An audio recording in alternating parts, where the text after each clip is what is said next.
Hey, we finally have some exciting news to discuss. We're now fully immersed in training camp, with the first preseason game just 12 days away, and we're starting to see the 2024 Eagles come together. We'll dive into the biggest changes in Jalen Hurts, the expectations for Nolan Smith, and an Eagles Olympic star you might not know about. Let's kick things off with our first set of Roob's 10 random Eagles observations from training camp. 1. My two biggest takeaways from the first 3 training camp practices are just how fast Jalen Hurts and saquon Barkley both look. Like, fast. Hurts has that old explosiveness back in his legs, and Kellen Moore seems to love dialing up all sorts of plays to get Hurts out in the open field. QB draws, read options, delays, RPOs, you name it. Seeing how dynamic Hurts looks now really highlights how much he was compromised at the end of last year. Up until week 7 last year, he was averaging 5.5 yards per carry in his career, excluding kneel downs, but in the last 10 games, he averaged 4.1 yards per carry, excluding kneel downs. But forget the stats. The eye test alone showed Hurts wasn't right at the end of last year when he tried to run. And if there were any doubts about how much Moore wants to make Hurts' legs a big part of the offense, there aren't any more. We're seeing it every day on the practice field. But Hurts is also throwing the ball as well as I've ever seen him throw in training camp. He's been sharp, accurate, unloading quickly, spreading it around to all his weapons. It's only a few days, but a really auspicious start for Hurts, and he really seems to be comfortable in Moore's scheme. And I'll say the same about Barkley in his first few days of practice.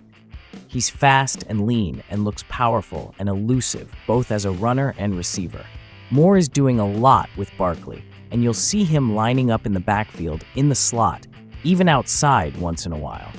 The key with both Hurts and Barkley is keeping them healthy so they look just as fast in January as they do in July.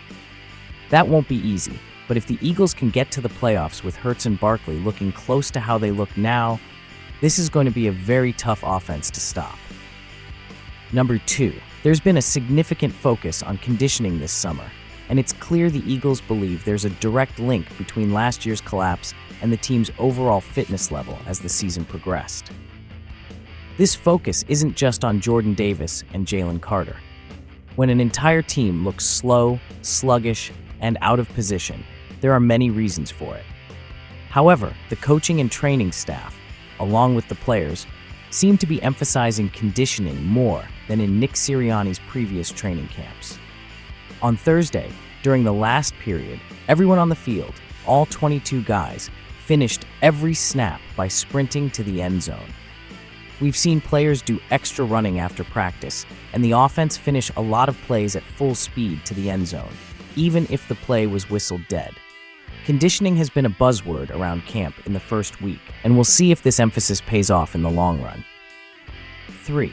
One secondary configuration we haven't really talked about would have Khalil Ringo or Isaiah Rodgers at CB2 opposite Darius Slay, with Quinyon Mitchell handling the slot. With Cooper DeJean out for multiple weeks, the slot spot seems wide open. Avonte Maddox has been getting the first-team reps, but listening to Vic Fangio talk the other day about how Mitchell surprised him with his ability to swing inside and handle the slot, it makes you wonder if that's something we'll see more of. We just put him in there and tried it, and it looked fine, Fangio said Thursday. Maddox is a very good slot when he's healthy, but I get the sense the Eagles ideally would like to have the 7th-year veteran back up everywhere. And if Mitchell can give the Eagles an answer at inside corner, they could very well go in that direction. He's a talented guy, Fangio said of Mitchell. He's smart, has a good football feel. All of that really is more than I thought he had just from watching the college tape, so that's been a plus. I think he's a guy we can move around anywhere in the coverage part. Number 4.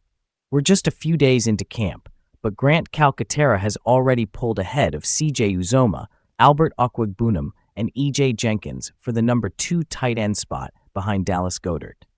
Calcaterra, a third-year player and former 6th-round pick, saw his snaps drop from 227 as a rookie to 118 last year.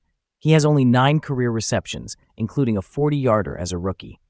Despite the limited experience, we know Calcaterra has good hands and can run. The key question is whether he can block well enough to avoid being a liability in the running game, since you can't just pass when the TE2 is on the field. Grant has really done an excellent job to be the second tight end currently, Kellen Moore said Thursday. His consistency throughout OTAs, early in training camp. He has a great awareness and understanding of the game. He teams up with Dallas really, really well, and so we're excited about that.